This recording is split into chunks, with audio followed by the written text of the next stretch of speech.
Okay,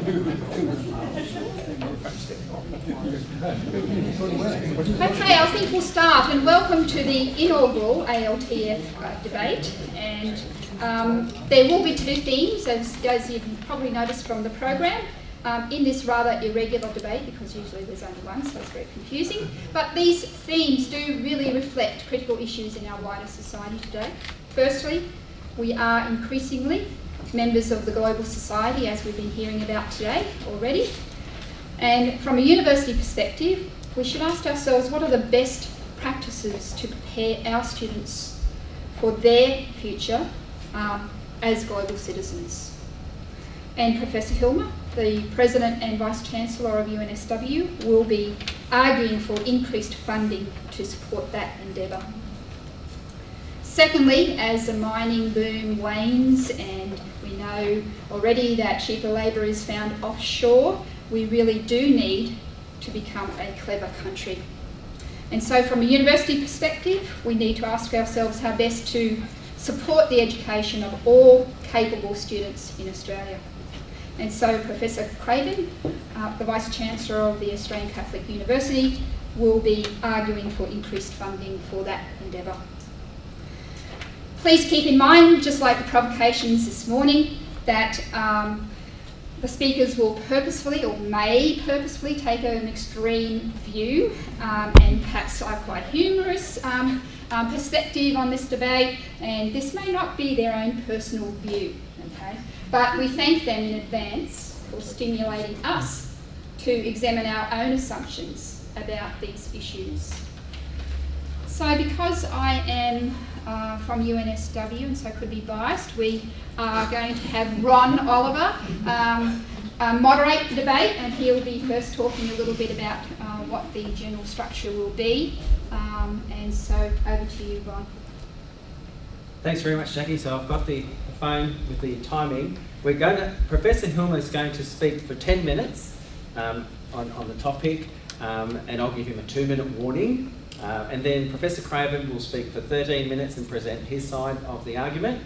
Again, a 2-minute warning. And then Professor Hilmer will have the chance to respond for 3 minutes.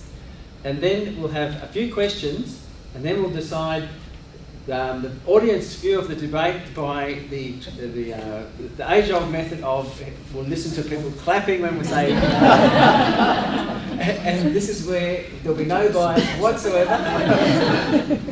So with that, I think I'll invite Professor Hilmer to the podium, and thank him for coming. Thanks.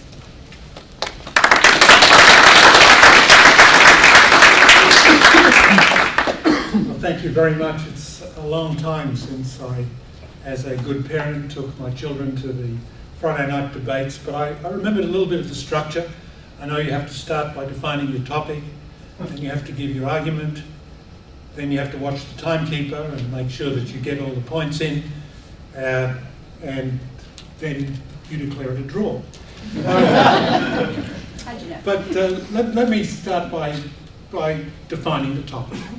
And I'm arguing for global competence, in a sense, over greater participation. So what do we mean by that? Well, I shamelessly plagiarised from Jackie. A globally competent person is somebody who has a good general knowledge of world history, world affairs, sort of understands what's going on and what the issues are, is able to cope with cultural values, cope with different attitudes, welcomes those in fact, and celebrates richness and diversity of experience, of interactions, and of cultures. And so someone who's globally competent would understand, for example, that you have to get what the nuance is. If someone says yes to you in a particular culture, they may not mean yes.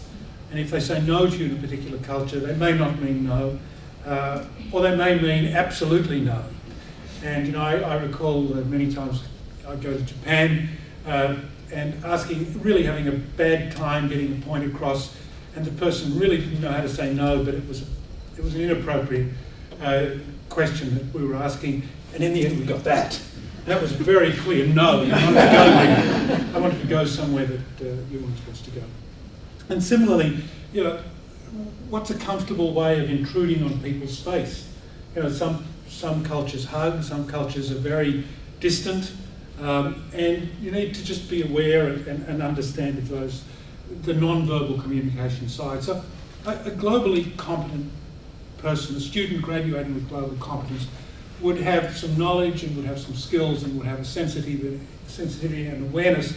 Doesn't mean they know everything, it means they have the capacity to know they should know and need to find out. So that's a globally competent person. Now, what then do we mean by access? If we're going to trade global competence for access, what do I mean by access? Do we mean that everybody who wants to go in, every warm body gets a place? Do we mean that everybody who's qualified by some objective or non-objective standard gets a place? Well, let me posit this in what I think are more realistic terms. I like to put things in terms of numbers because I can then understand them with my simple business background. So I said, let's assume, firstly, that there's no more money.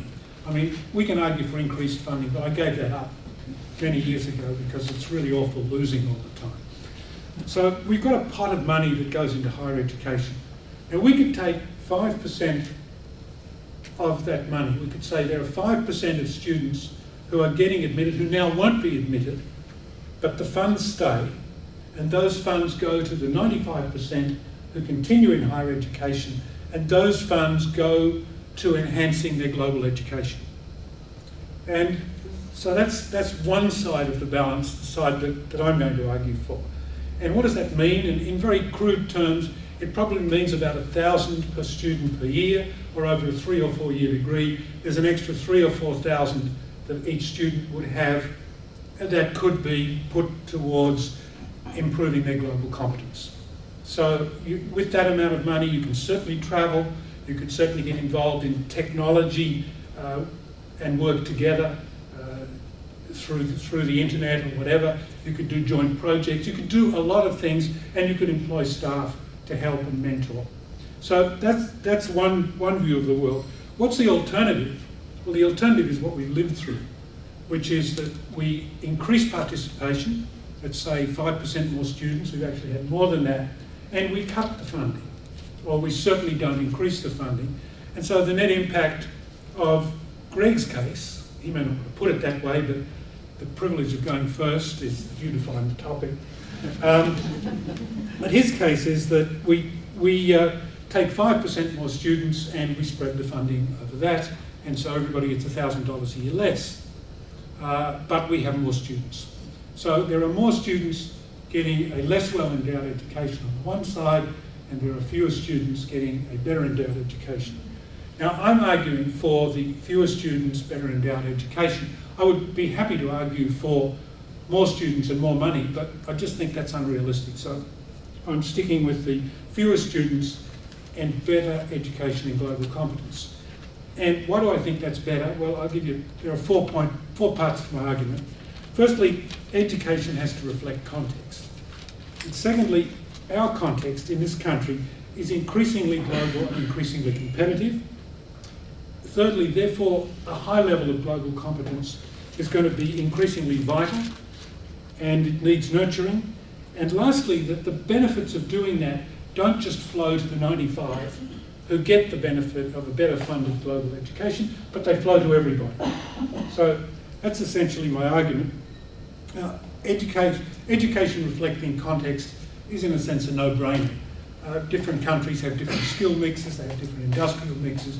If you're in Switzerland, Switzerland needs to produce far more pharmacologists and it needs to produce far more physicists because of the nature of that economy, and we need more mining engineers and engineers in general, and we need a very large service sector in terms of the education that we produce. So there's a discipline mix side. There's a skill side. I mean, in some environments you really need a skill in dealing with bureaucracy. I would say that's unfortunately a lot of my life, and presumably Greg's too. But you need to understand how to work through bureaucratic structures. In other countries that's much less important. And the skills in terms of innovation and creativity and getting on with it and bootstrapping are much more important. So, and then the third part of context, which is really critical, is the cultural diversity, the nature of the society that you're going to have to work in and live in. And so if context sets the environment for education, if context determines it, then it's a no-brainer that we need to have a global and competitive approach because that's the sort of economy we're living in. I mean, who are we? You know, we're a small and we're a very specialised nation. And we've always been a trading nation. I mean, we never tried, nor could we ever make everything. We exported relatively few things, initially commodities, but later on, I'll come to that, more sophisticated goods and services, and we exported those and we imported generally manufactured goods. And for many years, we did this with basically one partner. It was Britain. You know, Britain took the wool and Britain took the wheat and whatever else they wanted to take from us, and they would send us, I give away my age, but Austin A40s and Morris miners and mini miners and a lot of industrial machinery. You know, you go out and look at the heavy industrial plants, and so much of it is British equipment. And that was, so what we were doing was selling a relatively small range of products to a culture that was very like ours. So we didn't have cultural issues. I mean, they had a bit more of a plum in the mouth accent, but they liked to drink and we understood each other's language. And it was a relatively comfortable, and I would say non-global experience in terms of the Australian context. But it's changed, and it's changed very dramatically. And we're not any longer selling primary products to a culturally homogenous market. We're selling a variety of different services and goods to many cultures. So if you look at our trading partners now, our main trading partners are Asia, the US, even New Zealand. Britain's way down on the list.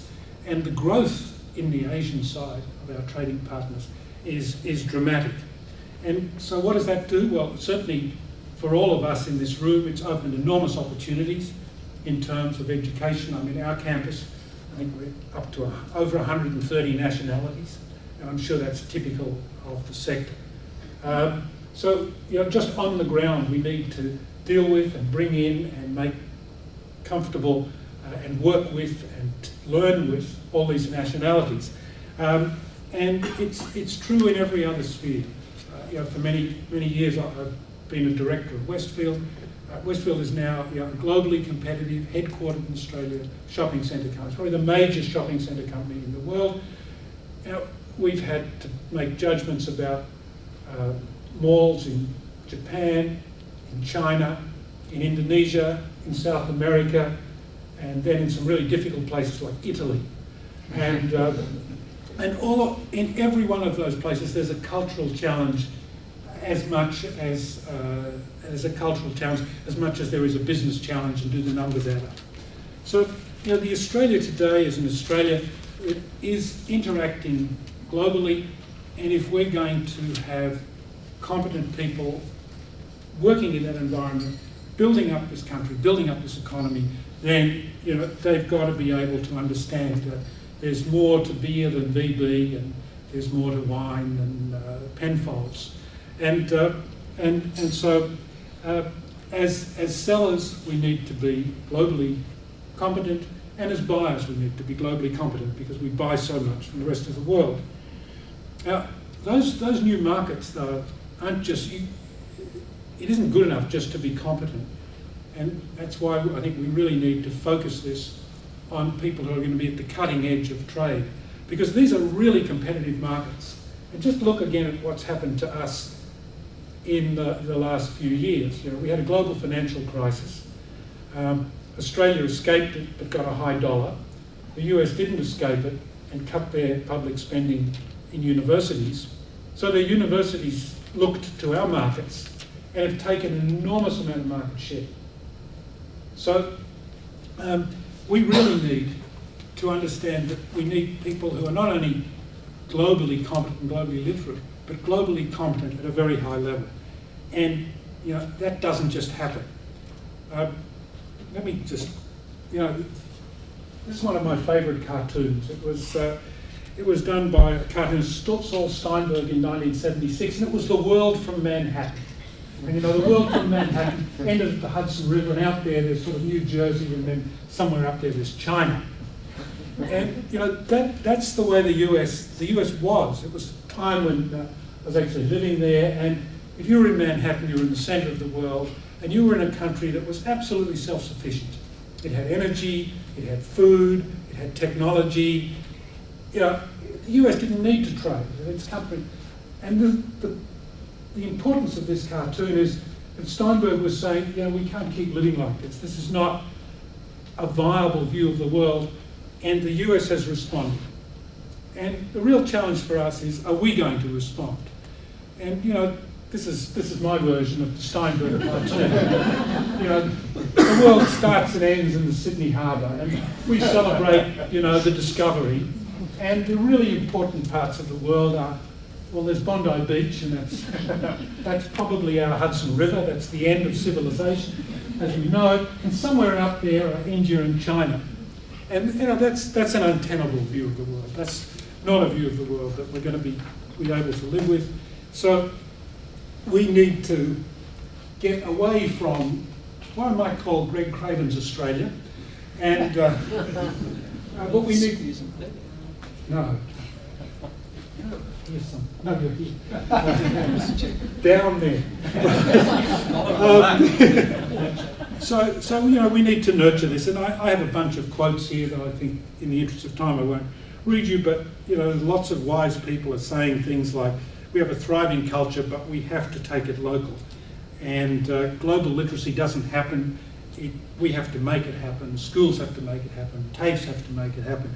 And that's our challenge. And where I come back is, if that's right, if context sets the framework, context is global and competitive, and we need to nurture this, then effectively 3,000 per student over a degree, or 4,000 per student over a degree, would make a massive difference. And if that difference is going to be important to us, we should take it. And my final point is that that this is not, you know, a proposal that would leave the 95% better off and the 5% who didn't get a place in this constrained world significantly worse off. That firstly, the people who didn't get a place in a university aren't necessarily excluded from getting a global outlook. I would say it's important in TAFE, it's important in training institutes to do this, but I think if we're going to have the cutting edge of our service industries and our main engaging industries with the world coming out of universities, then they need to have that dose. And so, but if they do that, and if we're successful, and if, you know, we don't, in a sense, have this old view of Australia with civilization ending on Bondi Beach, but we see China and India for what they are, then, you know, I think everybody will prosper. It's, you know, the rising tide lifts up all the boats. And, you know, I think ultimately, if we do that and we prosper, we will be able to extend participation in ways that we can't afford now and that no government will afford now. So, in summary, relatively simple argument. Education must reflect context. Context is global and it's competitive and becoming more so. To cope with that, we need a far higher level of global literacy than we have. It's not that we're bad, but the only thing that is good enough is to be the best, particularly in a competitive market.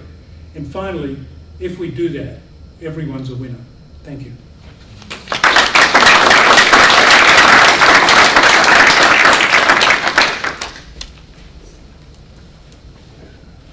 Thank you, Professor Hilmer. So I now invite Professor Craven, who's going to present his side of the argument.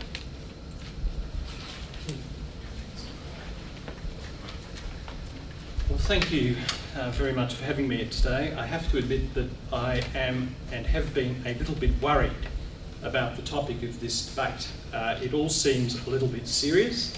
I thought a debate at the end of a conference was meant to be mildly entertaining, to distract you from the fact that all the presentations are about as grimly serious as a colonoscopy and about as much relevance to running a university.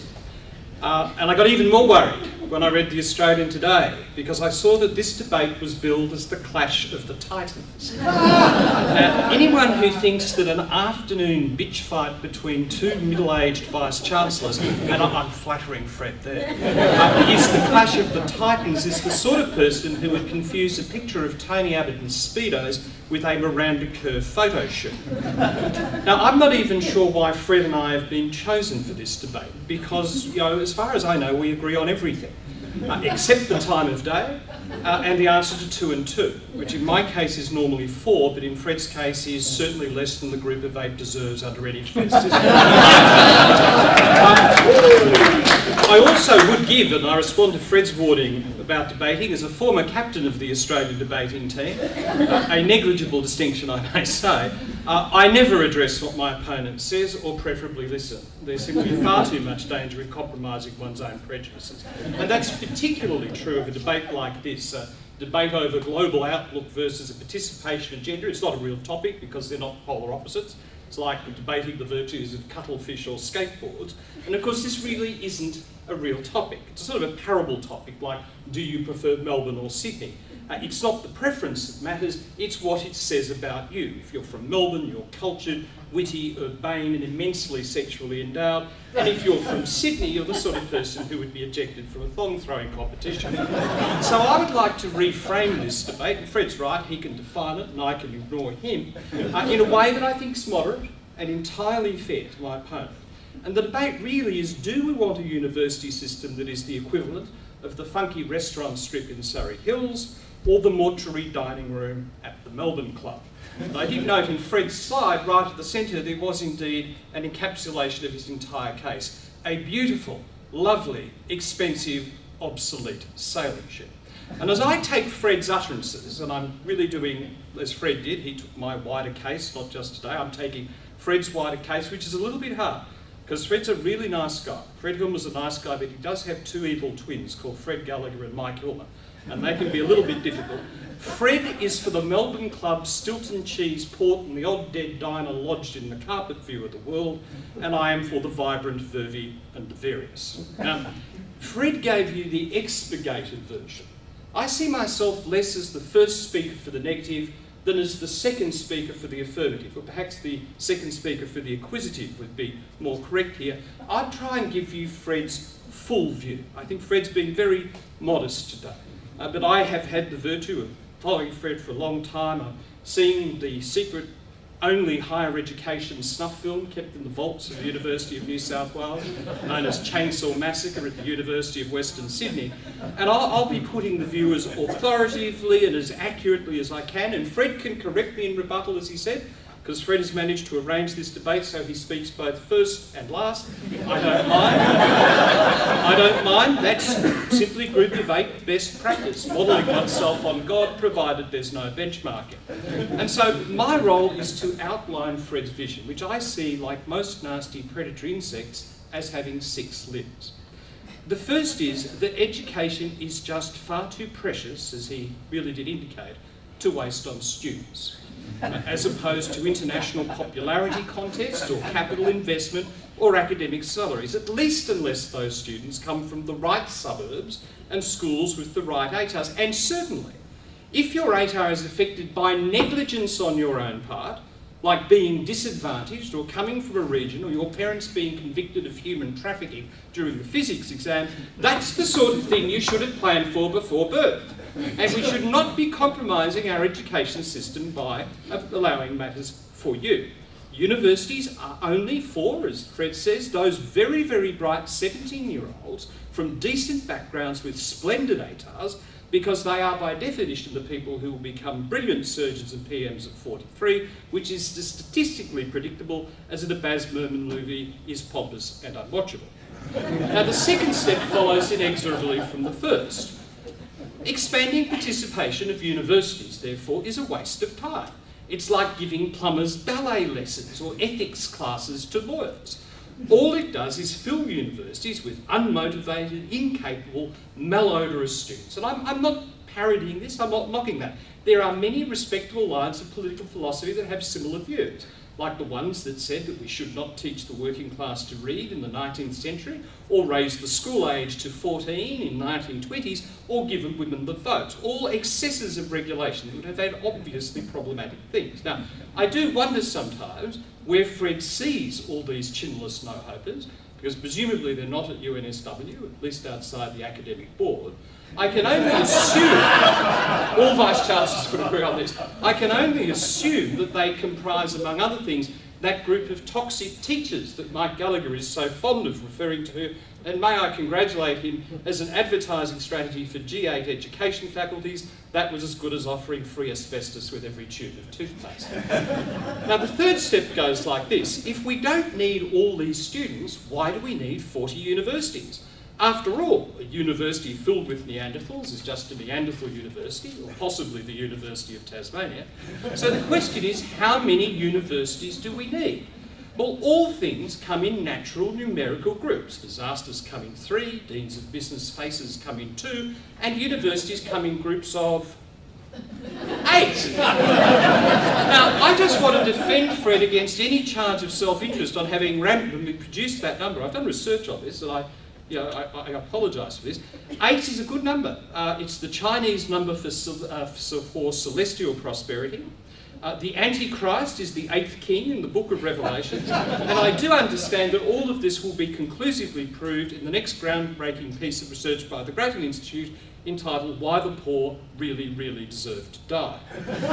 Now, the fourth step is, what do you do with the remaining 32 universities? Now, Fred has a plan, in the sense that a swarm of flesh-eating locusts has a program. He proposes to take the dorks out of Dawkins. We're going to go back to a binary system. For those of you who are lawyers, you will know that binary is from the Latin, I'll take the money, you take the students. The other universities will become retro colleges of advanced education, where if any research is spotted, it will be squashed like an errant cockroach or Pauline Hanson at a meeting of the Balmain Greens. Now, Fred is not being condescending here. These universities will still have a future. They will become teaching-only universities. A great and noble calling, necessary and vital, like those blokes with the smelly trucks and pumps that pump out sewage tanks. Where would we be without them? And you can tell just how much fun it's going to be a teaching university by the fact that anyone proposing them does not want to be one. And if I suggested to Fred that UNSW be a teaching university, he would fix me with the horrified gaze of an undertaker who had just been informed of the discovery of a cure of cancer. Now, the fifth step of the FED program is what I call the beautiful symmetry. Now we have a whole lot of research-free dud universities, and unfortunately we've got a whole lot of brain-free dud students. Now, we've let so many of these people in, you can't possibly get rid of them, even with, poisoning the water supply. So what are we going to do with all these uppity Howard battlers from Balkan Hills and those dreadful lower-class working families from Parramatta? Well, let's put the dud universities together with the dud students in a perfect marriage of awfulness, like Kyle Sandilands shacking up with Kerry-Ann Kennelly. And the result will be the students without brains and with poor table manners will be herded together in ersatz universities with professors whose closest approach to university is calculating the date that their superannuation will let them out of these hellholes. And then you get the payoff that Fred projected. International nirvana. Provided that no international observer ever wanders into one of these new CAEs, which will of course be the intellectual equivalents of a Bantustan, and stick to the real universities, all 8 of them, which will be the intellectual equivalent of Columbian gated communities, then Australia will present an external aspect of a sort of small exclusive club of excellent universities, populated by clean, well-bred Australians, preferably paying heavily for the privilege, and selected overseas students certainly paying astronomically for the privilege. And all research money, prestige, accumulated stocks of luxury toilet paper will be concentrated where they should be, in excellent urban campuses in Melbourne and Sydney. while the decaying towers of Bathurst and Parramatta and the Gold Coast stand like monuments to the misplaced pride of lesser beings. To paraphrase Shelley, my name is Peter Coldray, King of Kings, look upon my work, so ye mighty, and despair. Also, that the remaining universities can shoot up the international rankings like bandicoots up the petticoat of a giggling dowager, in a group of rankings which are, of course, themselves so objectively proprietors that they make Tom Waterhouse's advertising campaign look like truth in advertising. Which brings me briefly, and I was horrified that Fred introduced matter into this debate, brings me briefly to my case, and I'm almost ashamed to put this up against this vision spread, and I feel diffident, like some small terrified marsupial peering between the legs of a magnificent Tyrannosaurus Rex. But it goes something like this. I don't believe that most Australians are stupid. I don't believe that they should go to universities in lower proportions than other countries. I do believe that education is the highest form of social mobility and that university is the highest form of education. I don't buy that people's intellectual development is finished at the age of 17 and that they can be sold, sacrificed or traded for people who are brighter than they are at 17. I do not accept that people should be condemned to permanent disadvantage by disadvantage or even by adolescent laziness before the age that they can vote. I don't believe that ordinary Australians should be condemned to be taught by academics who can speak but not think. I do believe that there is a genuine connection between academics who can think something before they actually say it. And I don't want to see most Australians herded into second-rate universities to be taught by second-rate teachers. I don't really care how many Australian universities are in the top 10 or 20 or 30,000. I do care about the total quality of the Australian university system, however it is divided up or displayed. And I do believe that diversity in Australian higher education is inherently a good thing and extends beyond a unilateral spectrum of good or bad. I do favour competition and variety and cheekiness in research and teaching systems. I am very much aware that the greatest difference between the University of Sydney and James Cook is not inherent talent and the glory of God, but money and privilege over 1.5 centuries.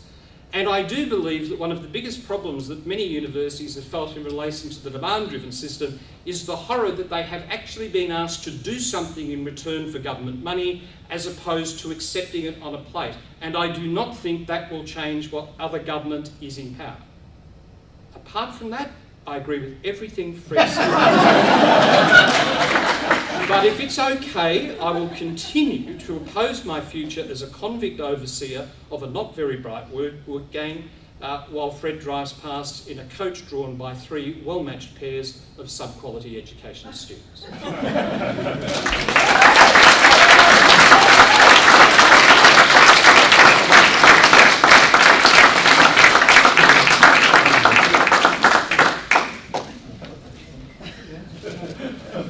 So Fred, if you... 3 minutes, Fred.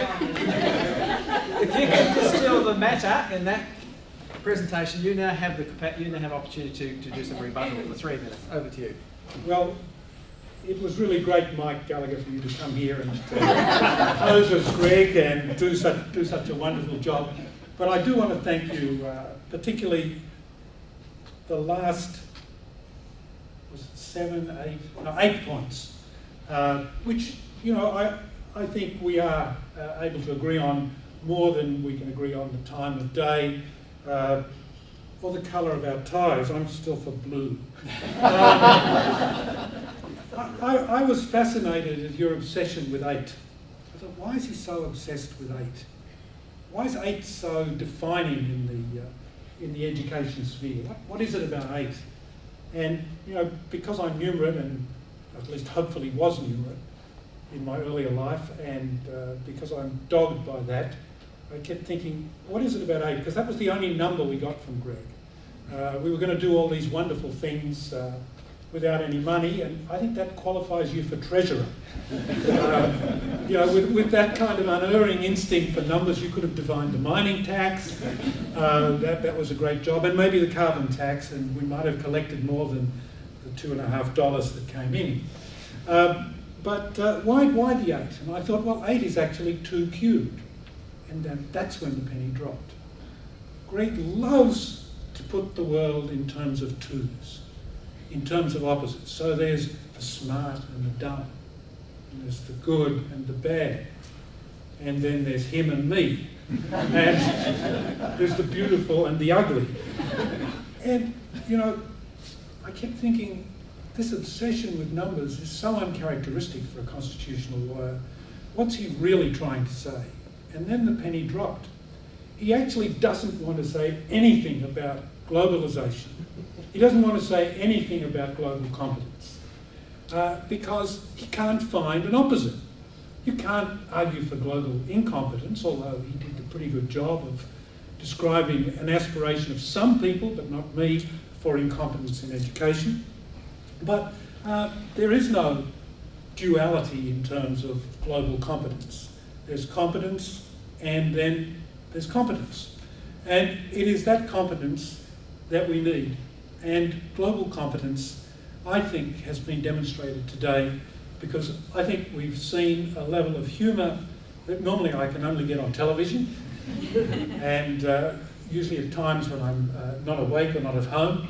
And so, Greg, I thank you for that, and I thank you for agreeing with me because I think, you know, your last points, that Australians aren't stupid, that everyone's entitled to a good education, and that university education is the highest form of education and opens one's mind and self to possibilities that they didn't have, is really our starting point. But we can agree on that. But where I guess have to part from you is because I live in a world that is financially constrained and we have to make choices. And it would be wonderful if we didn't, because there was, I can't remember which American baseball player would ever said, when faced with 2 good alternatives, there's only one thing to do, take both. Thank you.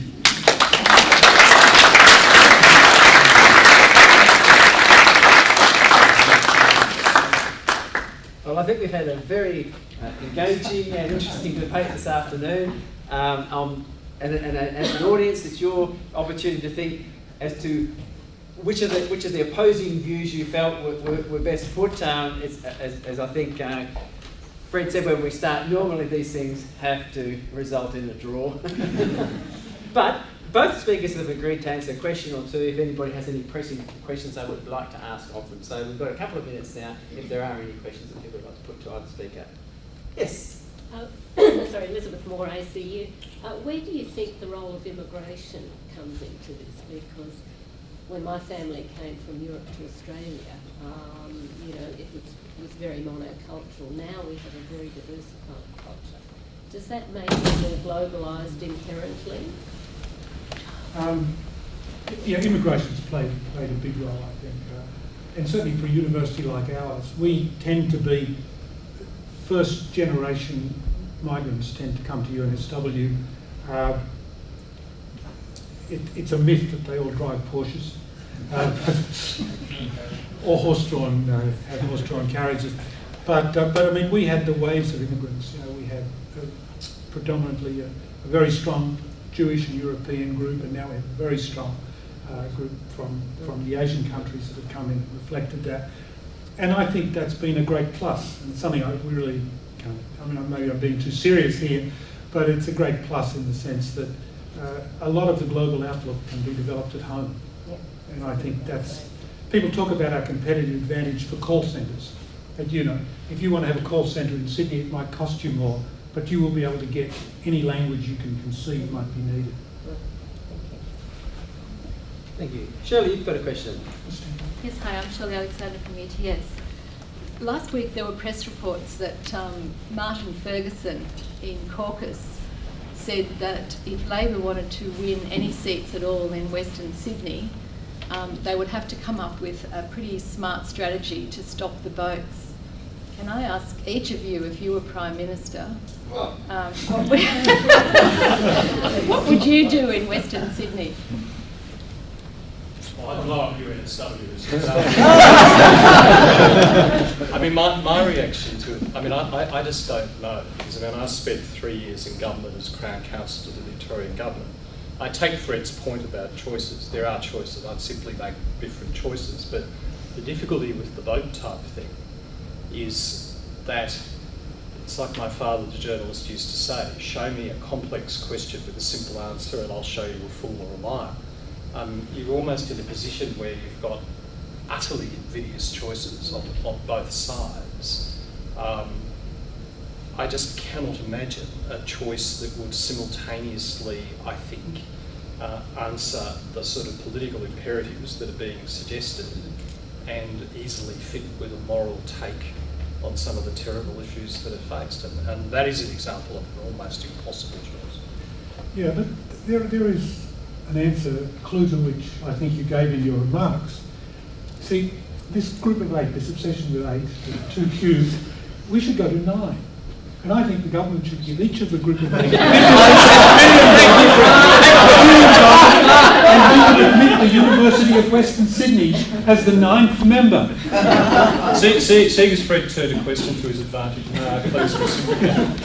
the problem with Fred's choice thing is it's a really good choice to be able to say we're going to take globalisation over quotes less able students, provided 2 things work. One is that you can actually define what a less able student is, and I think that's a real problem. And it is a problem that we generally have. The other is as long as you're not the less able student, because you're not going to get a lot of globalisation if you're excluded from higher education by that argument. David. David Hill from Murdoch University. Until that final comment, Professor Helmer, there was no mention of language in this global perspective. I wonder if you'd comment, each of you, on your university's policy on languages other than English and whether they are part of equipping students for that global perspective. Yeah, they are a part of it, but I think we are all struggling with the same kind of issue, which is what languages are getting sufficient demand that you can have an adequate complement of staff and sustain them. We put a lot of emphasis on a number of languages, but it's a select group of languages. On my own, I spent a lot of my career, about half my career has been in business and about half in universities, and about the half in business was in a lot of different countries. And I'm not sure which language I would have needed. I mean, it depends how you operate. So I think language is really helpful because it takes you into culture. It's not just learning a language. But with English, you can get away with a lot. And you can still be culturally competent without the language of the culture in which you have to operate. But if push comes to shove, we would like people to do languages, and we have our Confucius Institute and Korea Australian and strong Japanese programs. But it's a tussle as a VC to keep those adequately funded with an adequate level of demand. I mean, as a Catholic university, we try and do the most sort of relevant languages, so we do teach some units in Latin, ancient Hebrew. We don't teach much else. I mean, I suspect, the truth is Fred and I agree on lots of things. I suspect we would both agree that language is incredibly important. My problem is, as a lawyer, I actually don't think it's easy for someone to speak English unless they have some training in another language. That's important. The reality is that languages in schools, unless you have them there, there's not a lot of point frantically trying to address it at the end. So there are some real questions about that.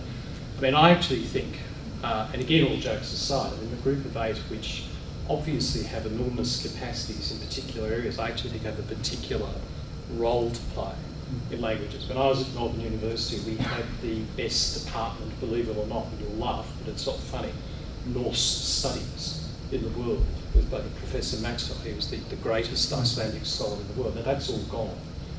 I mean, I actually think universities that can afford that, I frankly can't. I mean, there is a great sort of cultural obligation in that type of area. Well, I think that's probably a good point to bring a close to this afternoon's proceeding. We were very, very lucky and privileged to have two such fine speakers this afternoon. I think we've had a wonderful exhibition. As part of our planning for the afternoon, we had to have a contingency in case one of the speakers didn't arrive. So when I listened to Professor Hilmer give his presentation, I was taken out thinking, if I had to debate that, I was going to be absolutely, I couldn't touch it. His arguments were brilliant. And then I heard Professor Craven speak, and I thought, if I had to debate that, I'd be a blithering mess. So I was laughing too much, I couldn't work out what he was saying.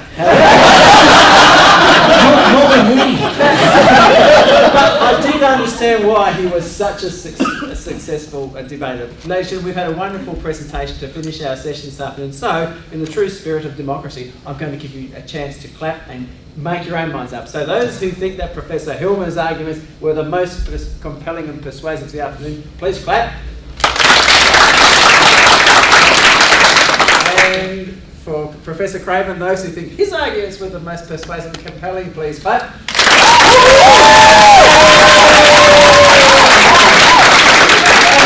And in the true spirit of democracy, I declare the debate a tie.